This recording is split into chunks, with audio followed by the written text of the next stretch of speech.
Welcome to another exciting episode of the $1 Million Peddlers. I'm Paper Guy, and it's the Hump Day Happy Hour Salute. And Mr. Magazine had to pick up his kid from school, and we have a special guest today who is champing at the bit. There you are, doing the Pope wave and everything. Yeah. Champing at the bit to introduce himself. Introduce yourself, special guest. Here's Johnny. I'm also known as New England Cajun Roots Reseller, where I do have 5 channels total. I've been doing YouTube now. I'm a full-time YouTube creator / teacher, and also I've been doing eBay as a whole full-time eBay reseller. I also sell on Poshmark, Etsy, and also I do have a store, and I do have 2 antique booths, and I do a lot of shows during the week. Monday through Friday, I do an 8:30 a.m. morning show. Monday, Tuesday, and Wednesday is my morning boost. Thursday is just a morning Q&A. And Friday, I do a game called Would You Buy It or Would You Leave It? It's a thing that everybody who sends me items that they sold throughout the week or 2 weeks, I add it to the morning show lineup. And basically, it's not a wrong or right answer, but it's basically to see if you were to purchase it, if you were to find it in the wild somewhere, and if you were to buy it, would be the most you pay for it and how much you think it would sell for. And I do that every Friday. Every Monday at 4 p.m. Eastern Standard Time, I do what's called the Monday Wind Down. It's basically a nice time for us to relax, and that's actually how I had Mr. The Peddling Prophet and Mr. Magazine on with us at the beginning of the month. I do try to bring on guests with different topics to bring on to the show. It's just a way to relax on Monday evening. Every Wednesday, I do a Hump Day auction. I also do on the last Saturday of each month, I bring the communities together where we do what's called the Reseller Community Shop Hop Train Sale, where there's 12 resellers. Each one gets 30 minutes to sell whatever they would like, and they do their own video. They upload it on their own channel, but I give them the thumbnail information and all the information they need to do their video. They upload it, and they sell their items for 30 minutes, and we move on to another reseller all the way to the last one at 6 o'clock. And we do start usually at 12 Eastern Standard Time, and I do that one on my Cajun Roots Resellers Adventures channels where I kick it off. I host it with my New England Cajun Roots Reseller. And then, of course, for those who are members of my channel, I do what's called a rapid round. It's a rapid fire round for all those who are members of the channel, where I give them a little place to come in and also sell. They get 30 minutes as well, and it's just a way of me showing the support that I get from my members of the channel. And I think that's about it right now on my schedule, besides guests on other channels. So do you have anything to promote? Well, let's see. Coming up this coming Tuesday, the 23rd, I will be on at 1:30 with the it's called the Friends Selling with Friends. It's a rotation between my co-host in the morning. That's Mark, 2 Old Guys Vintage and Resale. He's my co-host on Monday, Tuesday, and Wednesday in the morning show, and also my co-host on Monday Night Wind Down. They do a show with him and Janeed's. I will be on Janeed's channel this Tuesday coming at 1:30. That's my 30-minute time slot on that one. And then on the 27th of this month, we do have our December Reseller Community Shop Hop Train Sale. And also on the first Sunday of each month, I am a guest, and I do sell auction style on the first Sunday of each month with 2 Old Guys Vintage and Resale. And then I also do, what I'm thinking of, also I do, and again, a guest appearance anywhere I can be. There we go. That's all the time we have for tonight, so we'll see you next week. I want to say hello to Michael. Say hello to a few people over here. Hello, Super Sea Delights. Thank you for being a member. Hello, New England Cajun Roots Reseller. I think you're on the channel. Welcome in Antiquarian. Great to have you by. Thanks for being a member. Dawn, right. Hello, Johnny. Dawn. Hello. Thank you for being a member. And Paper Guy, I guess, understood.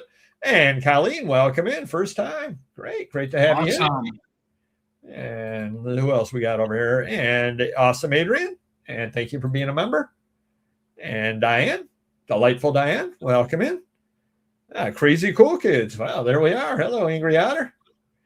And you like that example message? Exactly. And John, thank you for being a member. And of course, Chuck's not here. Of course not. And you hit the like button. It's free. There you are.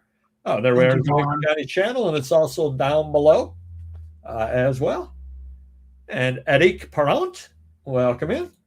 And so Eric is always in our channel, and he actually texts. I know him personally, and he texts me and I've got one of those newfangled, new-fashioned cars that'll read the text, and it goes, text from Eric Perron.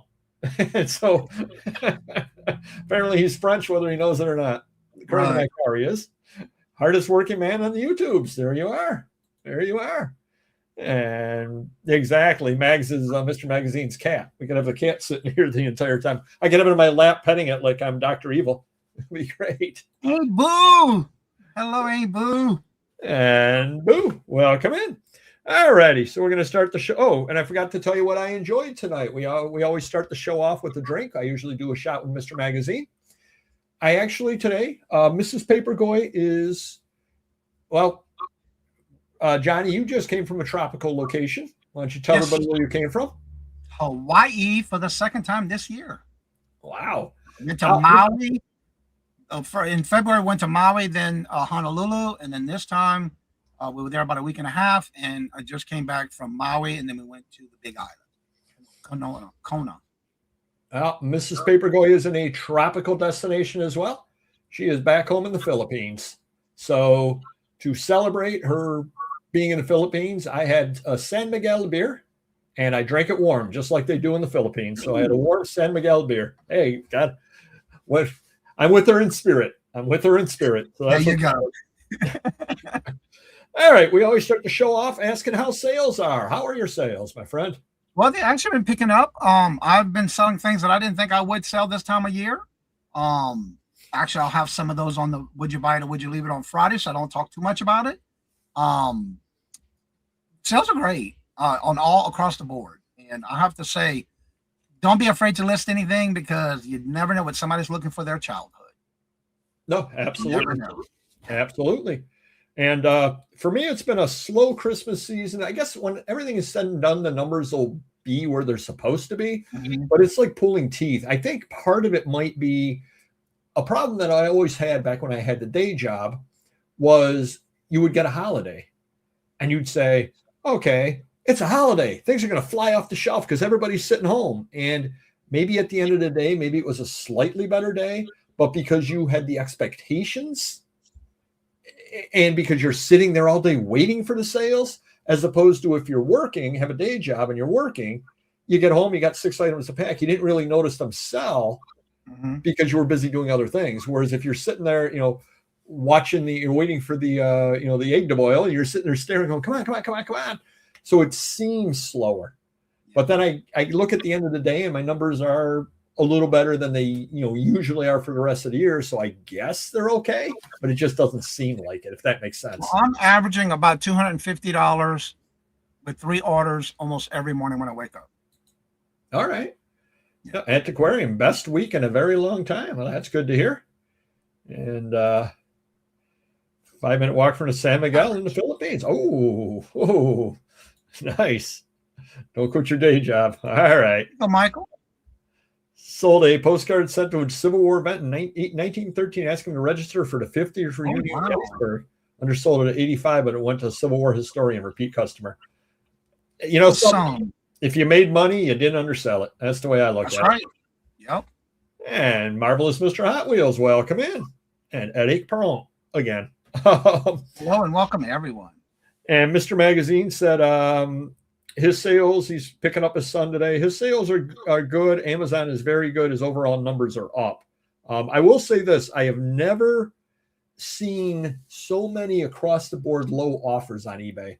Things that you got listed at $80, you're getting $25 offers on. And it's not just 1 or 2 people. It's happening regularly. You're getting offers at about 25 to 30%. So I don't know if people are just bargain shopping or what the situation is. I don't have that problem because for me, I set on all my listings what the lowest I would take. That way I don't get those lowball offers. I don't have to worry about it. See, and the reason why I don't do that is, number one, as I'm listing stuff, I'm changing prices. So I could see forgetting to update that.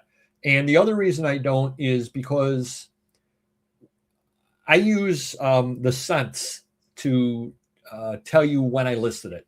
So something I'm listing today is $24.25. Next year, obviously, it goes up to 26 cents. So I got a penny raise. Nice.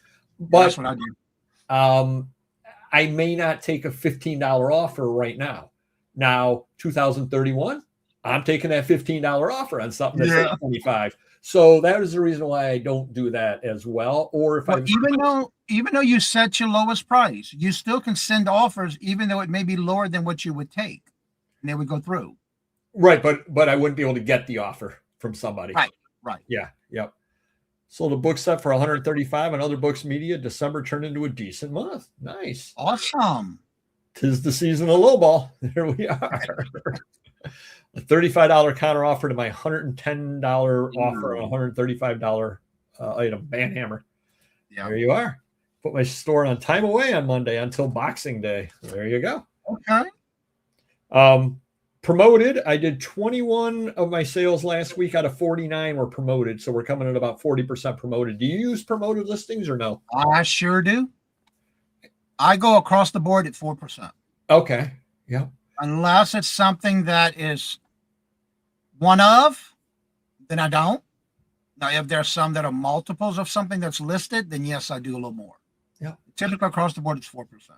I do usually about 42% of my sales go through promoted listings. And that's about what we were right there, about 42% right there. Yep. I do 2%, but I revamped everything when they made that big announcement of the increase at the beginning of the year. And I had it set up with an automation. So anything new that got listed into the store was automatically promoted. I turned that automation off. I do the same thing. Because my thought was, why promote it the first day it goes into the store? If somebody wants it, if they're following it at all. Because what we do is everything we bring up, we first put at auction for 7 days. Because you never know if it's something somebody wants, it could take off. And then we list it into the store. Well, a lot of people followed it on the auction, wait for it to go into the store, and then make you an offer on it. Well, they've been following it all along. Why pay promoted for somebody following it? And then I can put in a promotion after a certain period of time. I usually, when I list something, like I'll get a list of, well, you might want to promote these items. If it's within 7 days, I don't promote it. I usually wait till after the 7th day, then I'll put it in promotion. Okay, yep. That's my 7-day rule. And there, Brian is making 50 more cents than me on each item. Yeah, I've been adding a cent. Like I just started this year where everything I listed this year was at ending in 25 cents. And then next year when it comes up, I'll list, I do it at 26. I'll add a penny every year. Now, what I'm actually doing is because I'm scheduling, I use scheduled listings. I actually am listing things at 26 to start in 26 and change it back to 25 if I'm listing it this year. Yeah. Yeah. Well, I don't actually, even if I have it in a draft ready to go, like my photo sessions that I do every week, and usually I do it 3 times a week, I usually have everything ready to go, and I do not put the actual price yet until I actually go to make it live. Oh, okay. Yeah.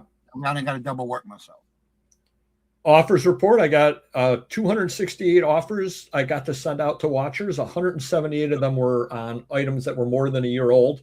Last week was 279. So from 268 from 279. Last year was 274. So it's staying pretty steady in the number of offers I can make to watchers. And then on other sites, I sold 3 items on million.dollar.peddlers over on eBay. I sold 12 items over on Etsy, including something that you're going to enjoy. I sold a bag of Mardi Gras coins from the 1960s. Ooh, called the blooms. What was it? They're called the blooms. Oh, okay. I just called them Mardi Gras coins and sold them. If I had called them doubloons, maybe I would have sold them a little bit faster. I listed it in 20. Known as doubloons. Yep. Okay. Very good. What do they go for generally? It depends on the year and the actual carnival crew. I have a whole collection of them right here. Also, if you have them in a set of the 3, some crews do a silver and a gold one, but 9 times it's always purple, green, and gold as a set. Depending on the year, they'll do either a silver or a gold to add to that 4th piece to that set. Oh. And it depends on the carnival club. And how long have they been doing those? Oh, Lord, years. They also have what's known as a wooden nickel they do a lot too. I don't have a set up here. Because the ones that I sold, I know were from the 1960s on through. Here we go. Let me move my piggy bank instead of 1. A little extra item of the week coming up here. And they come in different things. Like if you are part of a carnival crew, you can also get the ones that are in enamel. Like this one is from the crew of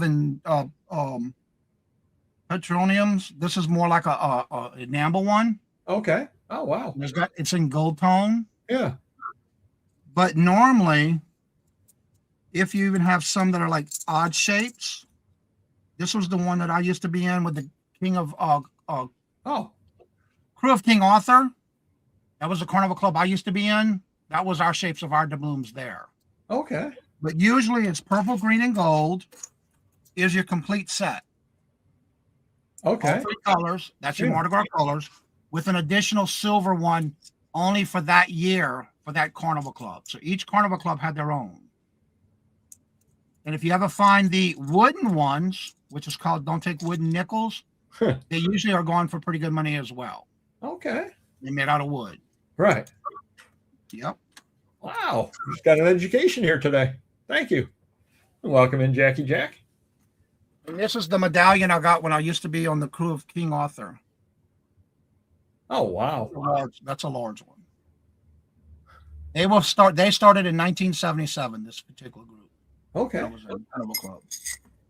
Nope. John just made $1 off for my most expensive item for a laugh. eBay told him I'd be more likely to accept it if the offer was $20.37. Well, I would be more likely to accept it. I'm not going to, but I would be more likely, yes. Write it off. It's a write-off. You don't know what a write-off is. There you are. Absolutely. Yeah, tax deductible. How about buys? You been buying anything? Not locally, but in Hawaii, yes. I picked up on a couple of Starbucks mugs. Okay. And one that I found at a thrift store in Hawaii was a pineapple Starbucks mug made out of metal. Wow. Yeah. So I don't know how many plushes I bought of Squishmallows. Mm-hmm. For every place I went, one item out of the things I sold would pay for everything I bought and put me in the profit. Oh, wow. Yeah.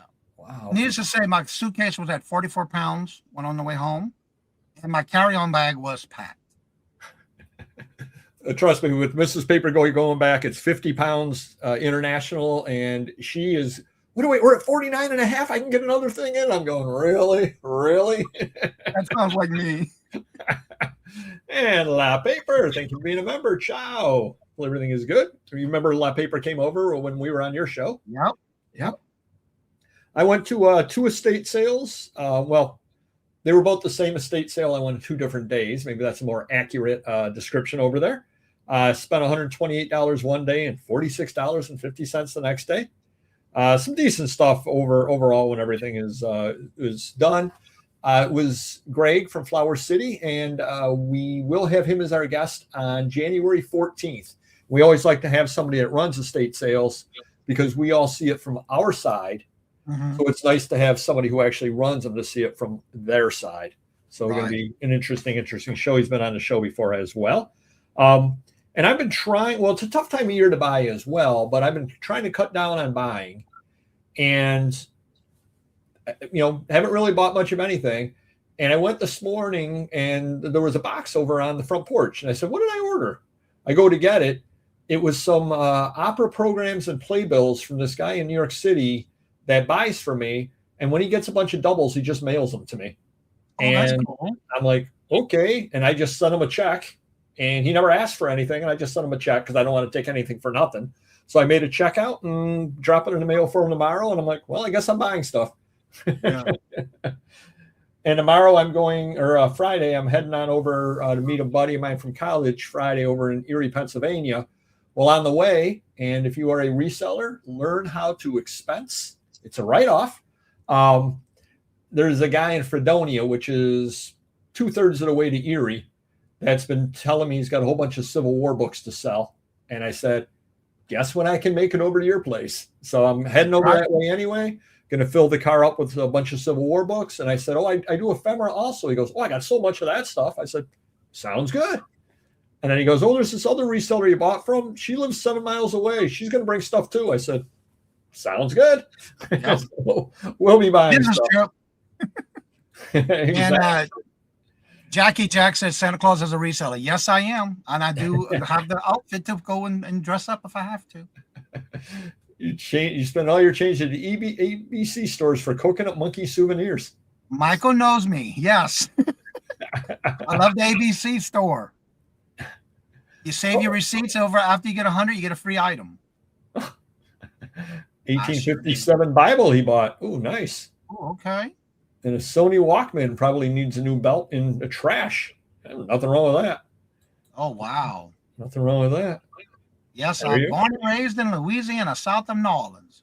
There you are. There you are. 6.5 years ago. The glitch of the week, the only one that I really saw was over the weekend over on eBay. You weren't even, or I wasn't even getting emails of offers. I would go on to eBay and it would say, you have 2 offers. I'm like, I never got an email about them. And you would sell stuff and you would never get the email. It was like, I got 2 things to pack. When did those happen? And I actually did a counter offer to somebody. And it was an hour later, I got the email telling me that I counter offered them. So interesting. I don't have that problem.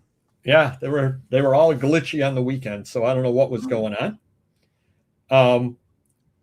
And site changes will actually be for me. I actually bought a Rollo printer, one of the thermal printers. So 2026, I will be using a thermal printer for my labels. I figured out, I sat there to watch the amount of time it takes me to tape the labels down. And it's going to save me about 10 to 15 seconds per item to use the sticker rather than. You start adding that up, it should be worthwhile to pay for itself at some point fairly quickly. I've been using my thermal printer. I started reselling in July of 2019. And by Christmas, I bought me a Dymo printer, thermal printer. And I have to say that is the best investment I ever did. Okay. Yeah. My biggest thing is just because I'm kind of, I don't have a lot of space where I work at. My biggest thing was that it was wireless. And I found one that was wireless. Yep. So I can put it across the room and be able to print it with no problem. So Random Neighborhood Kid will be coming by at some point in the next couple of weeks, and we'll be working that for me, getting it all set up to work for me. And yeah, you're gonna love it, I guarantee you. Yeah. Or as Justin Wilson said, I guarantee. Let's see what else is going on over here. Oh, item of the week. So one problem that we see a lot of up here, well, problem from my perspective, probably not from their perspective, is when you go to the various sales, you've got the book scanners and you've got the 3 different ways that they're scanning. You got them where they're actually have their, they're scanning the ISBN, the UPC code. They're actually talking into it, naming what the book is and getting a price on it, or they're actually just Google Lensing it. And I've seen them do all 3 of them. And every sale you go to, the books are being, that is happening to all the books all the time. Mm-hmm. So my goal is to look at the books after they've looked and see what I'm able to find, because I don't do any of that. I rely on 25 plus years of knowledge. So I picked up for $1 at an estate sale this book right over here. It is called To Disembark by Gwendolyn Brooks. Have you heard of Gwendolyn Brooks? I've heard of her, yes. 1950, first Black woman to win the Pulitzer Prize. But here's the interesting thing about this. It is signed by Gwendolyn Brooks inside. It is about $100 to $150 book. And the really neat thing here is she actually appeared at a local Writers and Books, was a local not-for-profit that brings in authors. Well, this is the, is that real? Well, obviously it's real. Nobody's going to, because it's written to somebody. Nobody's going to, forge that. Right. But you've got the backup on it as well. She was here in Rochester for this event. Somebody went to the event, bought the book, and you had it signed by her. And don't despair when you see the people who are the scanners, because they had all gone through and scanned it, and I picked up a $100 to $150 book sitting there on the shelf. The stuff is out there. I'm probably going to end up keeping this because I think it's pretty cool item to own. Black history, basically. So neat item to own right over there. But so just have faith in your abilities and have faith in your talent, and don't run away when you see the scanners, because they don't know what they're doing half the time. Get a free roll of labels with a business UPS account. There we are. I probably need to do that. The nice thing about the roller, which I wasn't sure either, because they sell the rolled labels and they sell the, what do they call it? The fan accordion. Yeah. And I'm like, which one does it take? So I looked and it takes both of them. Yeah. I said, there we go. Doesn't matter which one I buy. I think I bought the accordion ones this time. Well, with the accordion, like Michael was saying, if you have an account with UPS, you can get them for free. Yep, I have to set one of those. Yep. Insulting offer of the week. Guy made me a $10 offer on a dirt bike magazine. I'm asking $42.25 for it. I sell them all the time at $25, so I countered them back at $25, and I said 25 is the lowest I'm going to go, or our lowest I sell these at. He offered 14. I countered him at 30 and said, now 30 is the lowest that I sell these for. And then I blocked him. Mr. Magazine had a Hot Wheels 2019 Silverado. He was asking $13.54. He got a $1 offer on it, which had to be what it cost in the store new. Yeah. Exactly. Thank you, Don. Thank you. You know, I'm old and I still use email, Don. Give me a break. Wow, I'm getting roasted right there. Mr. Magazine had a, you know who George Clooney's aunt is, right? Yes. Rosemary Clooney. He had an autographed Rosemary Clooney photo, $38.24 on it. Got a $10 offer on it, which is crazy. That's just absolutely crazy offer. And then he had a Motorcyclist magazine from September 2002. He was asking $8.24, which he probably isn't making any money selling it at that. He got a 99-cent offer. Now, I've run his numbers. He pays roughly 75 cents for an employee to find something based off the number of items they can find in an hour. Minimum wage up here is going up again. It's like $16, $17 an hour, whatever it is. So he pays 75 cents to have an item found. He pays 75 cents to have an item packed. So he's got $1.50 into the item to get it out the door, not counting having it listed, which he had to pay for, and not counting packing supplies. They're offering him 99 cents. That's a slap in the face. It is. Oh, and I had Ultimate Islands magazine. I was asking $24.22 on it with free shipping. I got a $3 offer on it. Wow. With free shipping. I responded back to the person. I said, it has free shipping. This isn't 1938. It's going to cost me more than 40 cents to ship it. Exactly. And then I blocked them. Countdown to Brimfield. I'm assuming you've been to Brimfield a number of times. No, I have not. You have never been there? I chose not to go. I look at it this way. Okay. If I'm going to go to a place like that, why should I pay to get there, park my car, and pay to get in? And some of the booths that you go into in some of the marketplaces, you have to pay to get into their booths. Oh, really? No. Mm-hmm. I didn't know that. I'm not doing it. I'm sorry. If I got to pay to park, and that's $25, then you got to pay to get in, which I don't know how much that is yet. No, I just have no desire to go. And I'm not one to really go with a lot of thick crowd of people. Right. I need my space. I need my elbow room. Don't smother me. Yeah. Okay. I just hear too many horror stories about all the cost of this. And I watched it on the TV the other day one day when they were talking about it. And they were actually, I see a couple of YouTube videos where they even talk about how some of the areas you cannot go in unless you pay to go into the front door. Wow. Even in these booths that they have set up. Yeah. Wow. No. Did not That's know not that. even my cost of goods. Yeah. So, like I said, not me. Time for the Confucius joke of the week. So Confucius is talking to his friend, which he does, and I'm sure it's a different friend every week because he can only take so much Confucius. And Confucius said, I got a punctured tire yesterday. And his friend said, how? And Confucius said, there was a fork in the road. A fork in the road, punctured tire, get it? And that was the Confucius joke of the week. Make sure you stop on by to any of my whatnot shows, 20 past the hour. You hear a joke at least that funny. No guarantees. Yeah, Dawn, I don't pay all that. No, it's not worth it. It eats up in my profit. And I need my space. Don't get in my space. Let's see here. Customer issues. Oh, this was a great one. I had an old music catalog, pianos from the 1890s. So it's a nice old music catalog, nice item. I was asking $175 on it. Guy offers 75.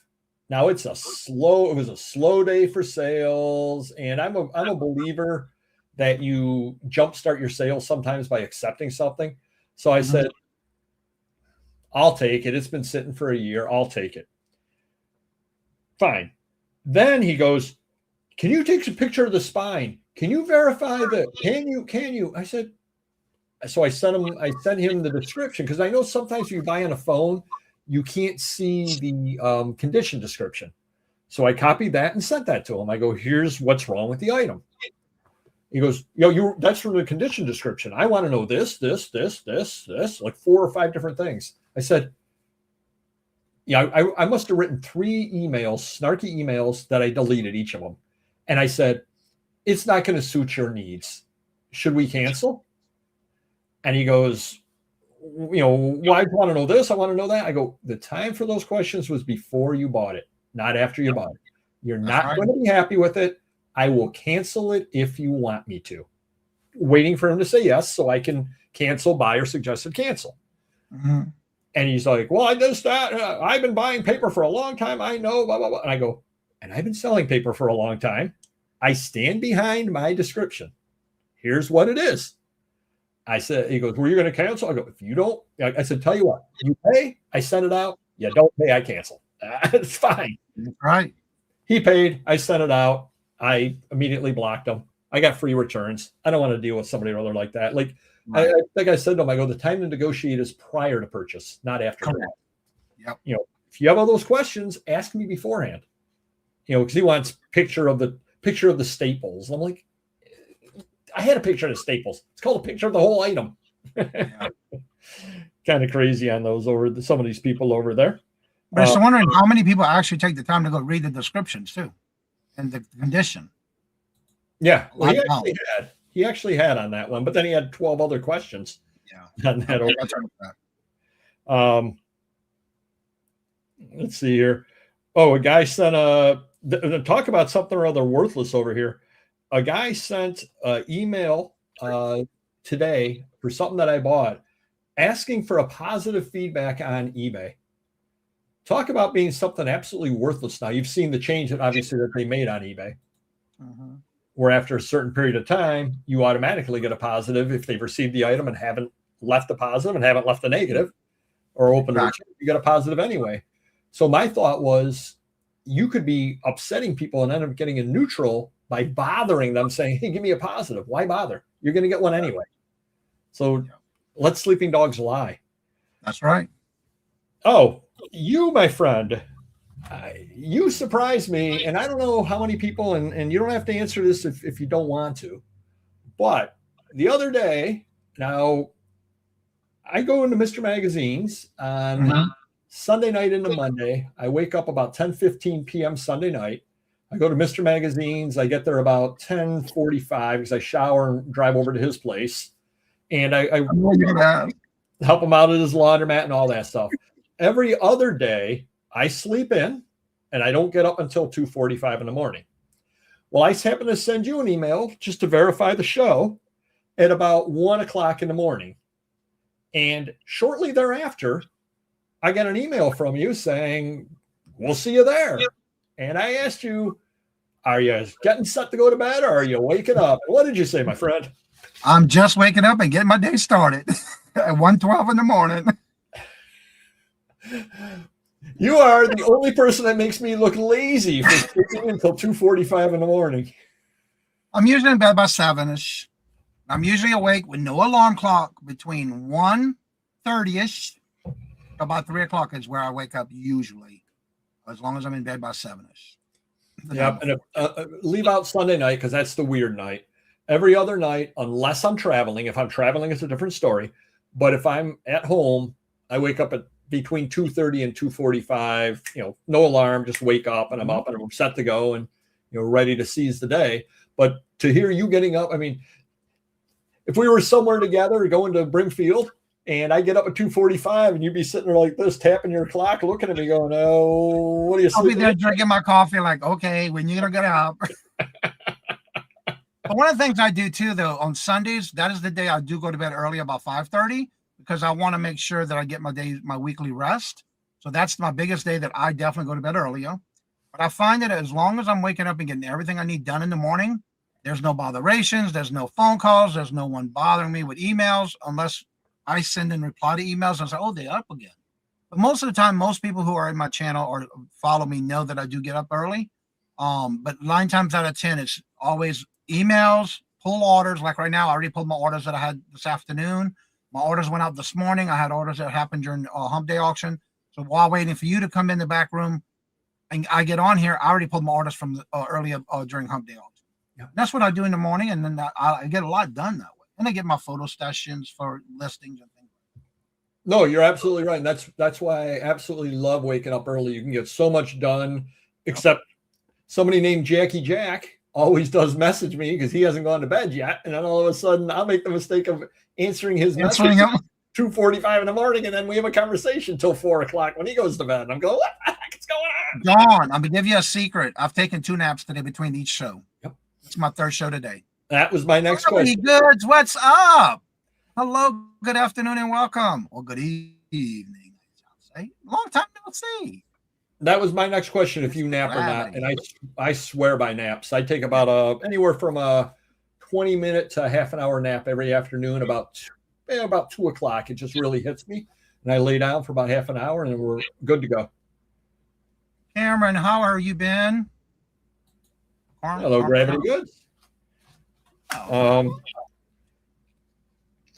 Couple of other things over here. Did you see? It was the Star Wars painting sold for some insane amount of money. I forgot to write it down over there, but it was the original Star Wars painting that like had the whole space opera kind of look to it. No, that ended up selling. Yeah, it sold at auction for some crazy money on there as well. Kind of amazing. I was going to save that for Mr. Magazine when he was here because he's a big Star Wars fan, big Star Wars collector, as a matter of fact. Right. So you sell. You were mentioning that you picked up the plush and you picked up the Starbucks things. Now, are those things that you're going to sell or are you going to keep them? Oh, no. Everything I buy is to sell. I've bought Coach purses. I've bought name brand purses. Patricia Nash is another one I do really well with wallets.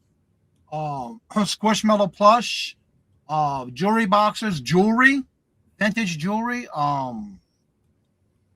Anything I can carry back home. And if I can get it for less than I usually, like one thing I bought, it was $12 and it's selling for over $100. Oh, wow. Yeah. And like I said, everywhere I purchase something, one of the items are going to not only pay for the lot, but that one item when it sells pays for not only that lot, but that item puts me in the profit for everything else as well. And that's how I usually shop. So where were you shopping at in Hawaii? Was it thrift stores or was it? Everything was thrift stores. There was one that we went back to in Maui, which was called the Rainbow Attic. I found some stuff at Goodwill. They do have Goodwills there as well. But a lot of them are locally owned that sponsor. For example, one of them was for the homeless shelter. One was for, and it's like a project that they donate, all proceeds go to. Yeah. And every one of them that we went to had some kind of sponsorship that the money is all profitable to the organization. It's all nonprofit. And we do that everywhere we go. And in Hawaii, that was the second time we did that. And everywhere we went had to do with something that had to do with some kind of organization that they support, and it's nonprofit. So let me ask this, and I don't know if you shop books or not, but books happen to be something or other that I know what the prices should be. Mm-hmm. What are books priced at in Hawaii? Because you always hear that things are more expensive there. I guess is the. I did not price any books there because I had to. You have to remember my actual weight to the baggage has to be under 50 or less pounds. Wait, so you're not buying? I don't buy too many books out when I'm traveling that far, unless I'm driving. Yeah. Because I'm flying, I need to make sure that it does stay under my weight, so I don't worry about that. Coloring your beard this year? No. I stopped that about a couple of years ago. It was too much work.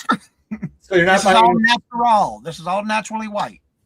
You're not buying an encyclopedia set in Hawaii and bringing it home?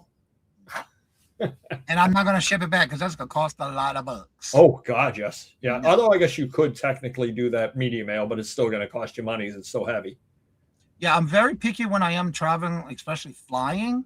But if I'm driving, oh, yeah, that back of that car is getting packed. So what were the prices at the thrift store compared to where you're used to? Well, believe it or not, like a coach, I paid $4 or $5, and then if you go on a certain day, there's half price colors. Then there's a sale because most of the places I went to, they have this thing where it's more like the first day it's regular price, and then if it's in there for so many days, they lower the price. Yeah, and they color code it. So most of the stuff I either pick up as either half price or it's on clearance rack, and I call that clearance. But a lot of times I look for Coach bags, Coach wallets, name brand purses, things that I know I can also put jewelry inside of it, so it's easier for me to pack.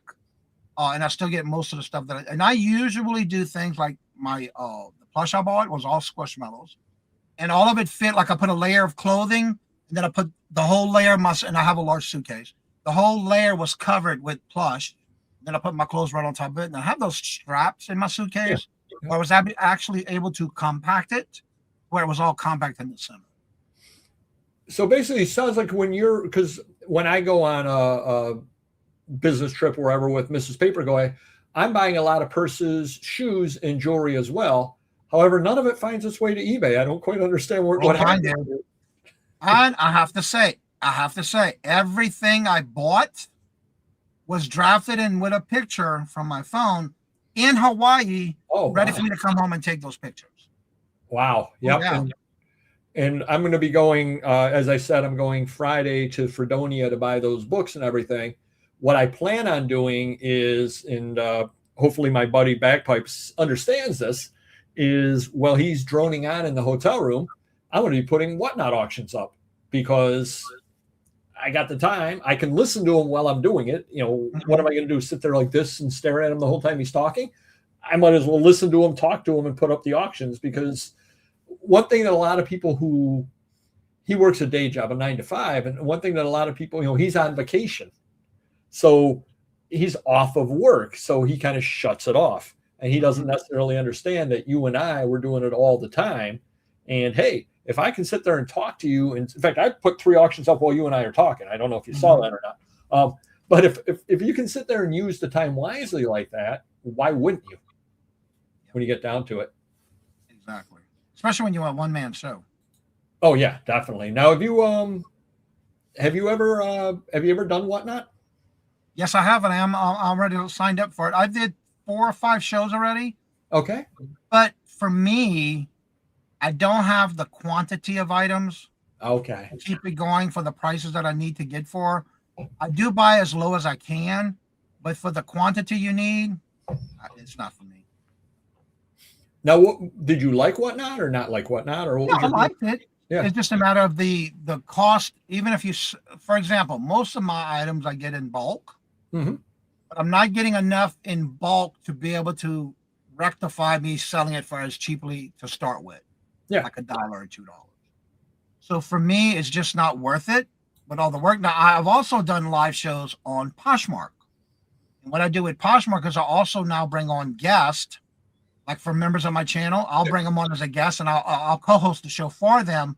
But they make their sales from their own Posh Closet. Yeah, that's another thing I like about doing it on Poshmark. So you like the live selling and everything, though? Oh yeah. Yeah, because a lot of people are saying that's the wave of the future and all that. Or I don't know if it's the wave of the future or not. I think it's going to be a big thing in the future, but I don't think that static selling is going away either. So I think you're going to kind of see two different paths. You see that fork in the road again. Yep, and then you puncture your tire right here. And one of the things I always say is never say never, because Michael, Angry Auto Reacts in the chat. I used to say when AI used to get popular coming up, and I said, I'll never use AI. His words were, never say never. And here I am. I love it. So, yeah. Now, how do you use AI in your selling? I used it in making my songs that I use. I use it for my thumbnails. I'll use it for my titles. But other than that, I don't use it in my eBay reselling. I don't use it yet in the actual descriptions, depending on what the item is. For example, I'll have a piece that's a vintage or antique piece. I'll let AI, let me see what they're going to give me in that item. Sometimes it is worth it because they go into detail. I like to do as much detail as I can when it comes to a vintage or an antique piece. Okay. Especially when it comes to jewelry. But a lot of times I don't have the time to sit there and reread and edit everything that they tell me about an item when I could do it myself a lot quicker. The biggest problem that I find with AI is it's inaccurate a lot of times. But you have to remember, I'm selling paper items, and some of the stuff I'm selling is one of a kind for some business that was around for 3 years in 1895 through 1898. Right. And you don't have necessarily a lot to go on to begin with as to, okay, what city is this from? I kind of have an idea because I see a few of the advertisements in this from around that area, but I don't know exactly which of these 3 cities it's in. You ask AI. And I asked AI that one day, and it's telling me something like 3 states away. And I'm like, no, that's not accurate. That's not accurate at all.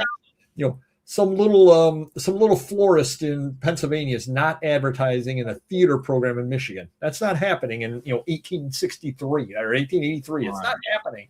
So you got to kind of take it with a grain of salt with a lot of the stuff that I use it for. Right. But sometimes it gives me ideas that I hadn't. But a lot of times when I'm doing research on things that I've never seen before, like a particular name on a brand, on a piece of jewelry, or something that I've never seen before, when I Google it to learn more about it, I do as much research as I can so I know what is that item, where did it come from, who made it, is it still being made today? A lot of the jewelry that I've been doing, it is something that either is no longer in business or used to start in New York, and now is in New Jersey or Vermont and things like that in this area. So I've learned a lot about different types of jewelry that's been made in our area. Kid in Minnesota, he fought out of Detroit. There you are. It does keep getting more accurate over time. Plus, you can tell it off for being a dingus, and we'll try to fix the mistake. Yeah. Now, how long have you been reselling? I actually started June. Actually, I was always buying before, but I actually started selling when I moved here to Massachusetts. And I moved here in June of 2019, and exactly 1 month later, on July the 24th of 2019, is when I started my first eBay sale. Wow! Yeah. So you've hit the ground running since then. How many items do you have listed for sale online, roughly? As of right now, as of today. Yeah. So you might have sold something while we're talking. Yes. Let me go ahead and pull that up right now. Active listings is 2,421. Okay. With a total of 4,021 items listed. Oh, so you like the multiple quantity? Yeah. Nice. Yeah, I use it sometimes, but I know that they say you shouldn't use multiple quantity above a certain number because you want to create scarcity, yada, yada, yada. The problem that I have is I've had items before that I picked up a bunch of, and I sell out of them, and then I forget to relist them, and then they sit dead somewhere forever. And then you're like, what I usually do is I have everything I don't use a clear tote with numbers and things like that. I use my SKU area for my how much I paid for the item and where did I buy it. Whereas I use everything and stored after listings in categories, so I know where to keep them. Now, there are a few things, very few, that if I have, for example, 58 of them, I'll only list 12 at a time or 10 at a time. Yeah. But I keep them together because when I pull something that says you have this many left, then I can look and say, okay, I physically have this many left. Then I'll add a couple more to it every other month or something like that. But I keep them all together. That way, if I sell, I know exactly how many I got when I can check the balance, especially if you have to do some type of inventory system. Oh, and here's our friend AI right here, our robot overlord. We love you, robot overlord. Now, did you see when you list on eBay, you can, they've just added a feature where you can put your cost in? Yes. What are your thoughts on that? For the 2026, because I use my SKU, but I'm curious to see how that's going to work. I haven't started it yet. As everybody knows who knows me, I love that word, yet. What I said I was going to do, I was going to use it, but I was going to screw my decimal point up. So that way, when I'm listing something for $18, I tell eBay I paid, $100 for it when I actually paid $1. So that way, if they're scraping my information and stealing it, they're going to go, this guy's the worst reseller in the world. Don't buy anything this guy has. He paid $100 for it, and he's selling it for $12. But most of the people who follow me know that I get a lot of things for free. Or I use, for example, I'll go to Staples. I have a membership there where you use your phone number. If you have a business, use it, because they'll send you, for every dollar you spend, you get earned back in cash. But then that turns around and you can use it off your purchases.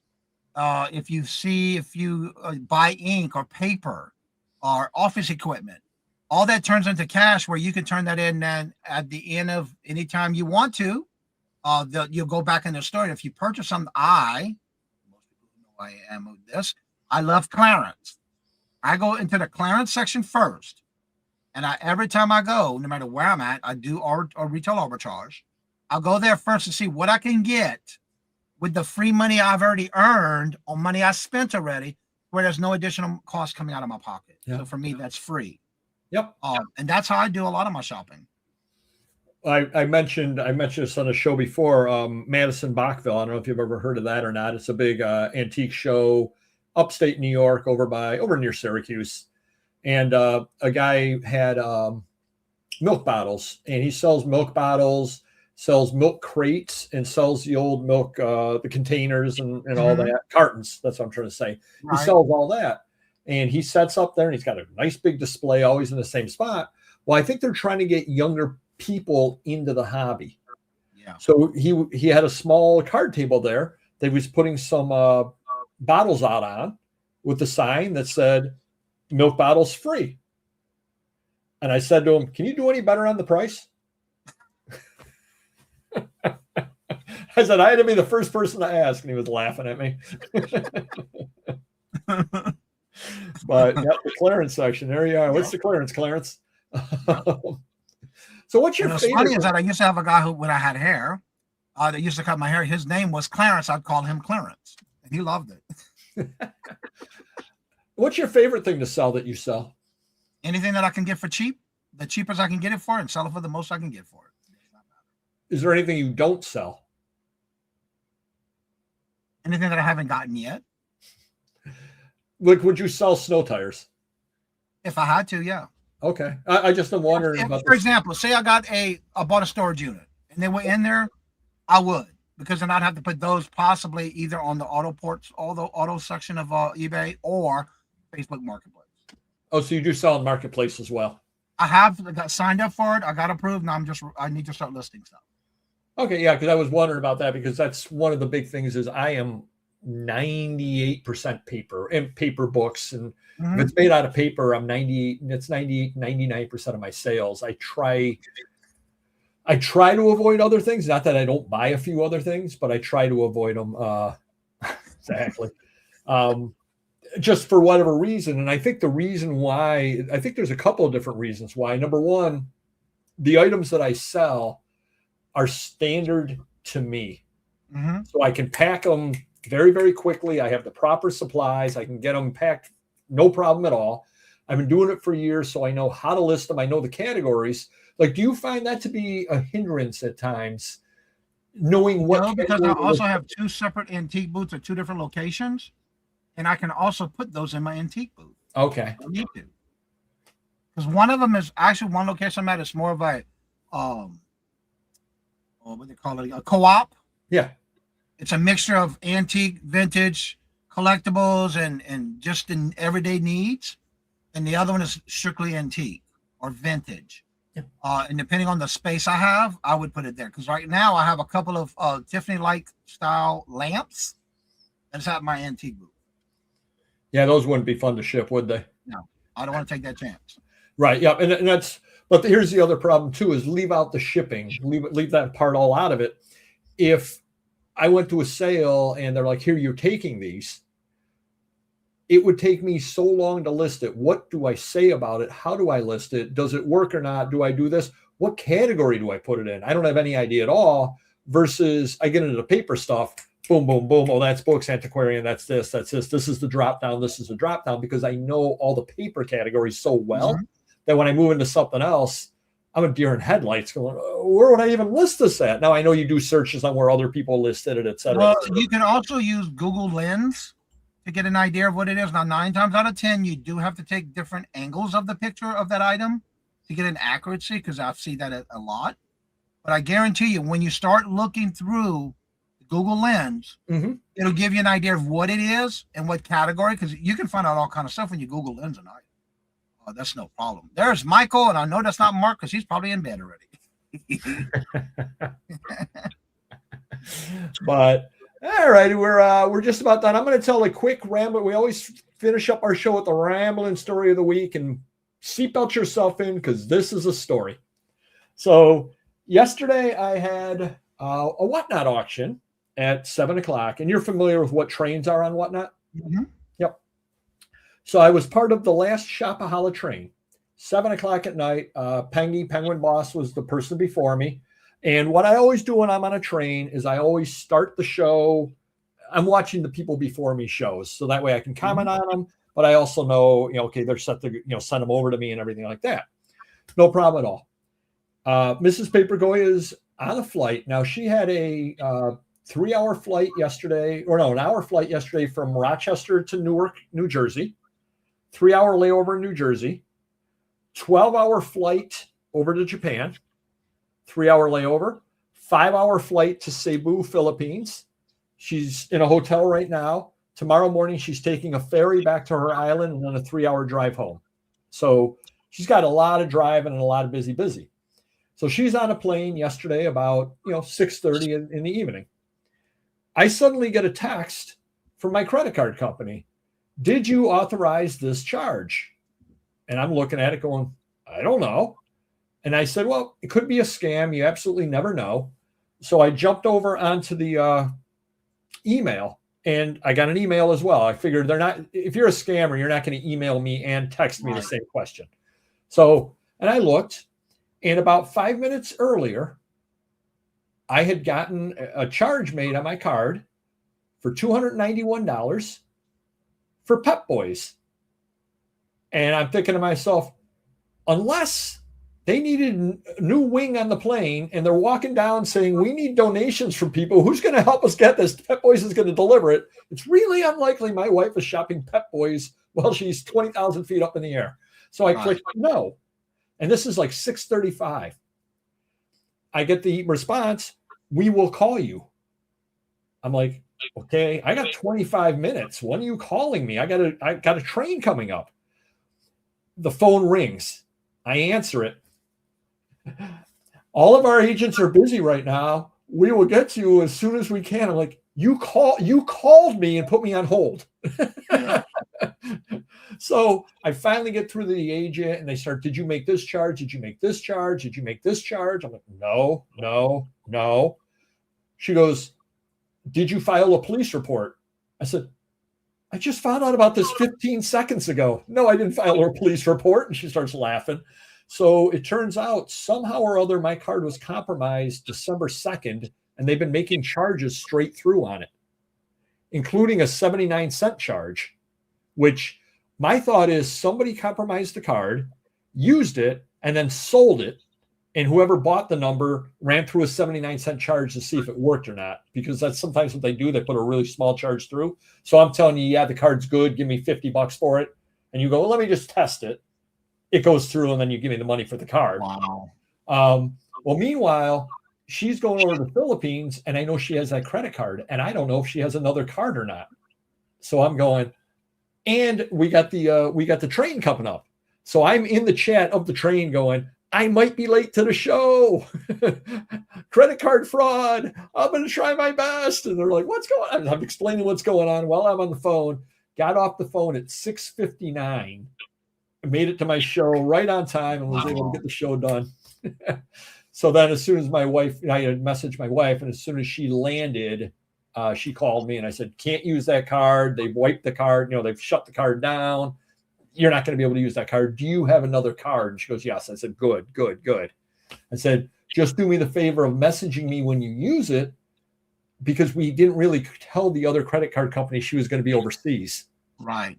So I want to know, yeah, you used it, because I don't want somebody to suddenly be using that card fraudulently and me saying, oh yeah, I guess that's authorized, because I won't obviously know. So yeah, it was kind of a crazy, crazy day for me, as you can imagine.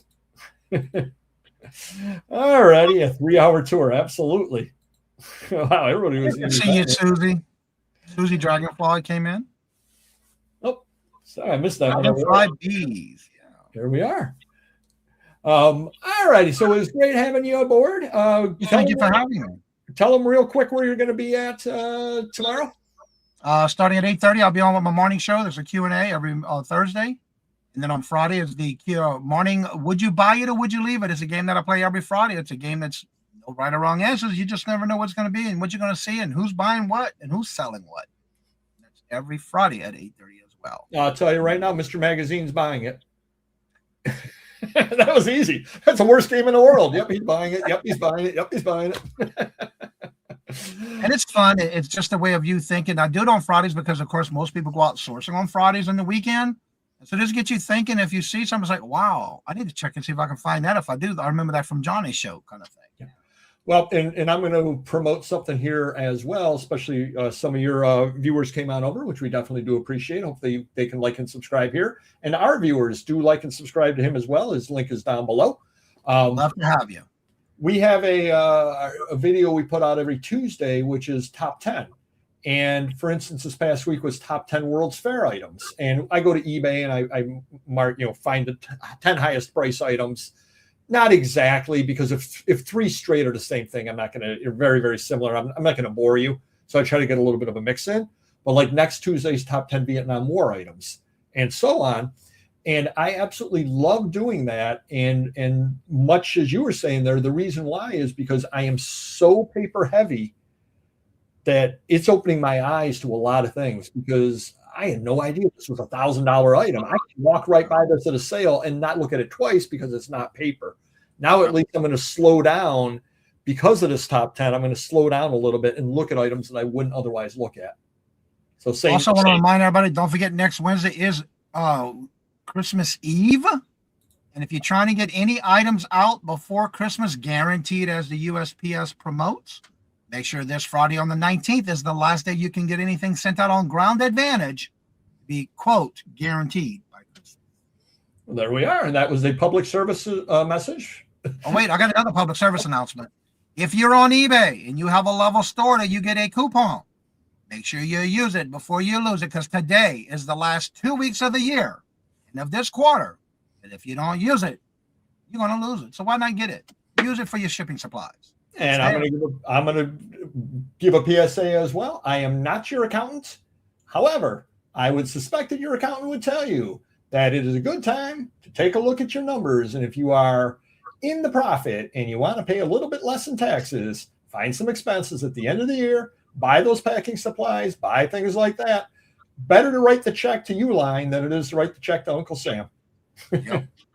I am not your accountant. All right, everybody. Definitely thanks to our guys. I had a lot of fun as always. Mr. Magazine may or may not be back next week. We don't know for sure if he's back next week or not, with it being Christmas Eve. I will be here. I have no life, and Mrs. Paperboy's in the Philippines. So what am I going to do? I'll be sitting here drinking warm San Miguel anyway. Might as well turn the camera on. And next week on New Year's Eve and Christmas Eve, I will be doing my morning live show for some of y'all who may need a place to hang out. Oh, you will be? Very good. Very good. And you can send them by my way at 7:30 p.m. Because I'll be right. All right, everybody. Thank you much, and we'll see you next show. Y'all have a good night.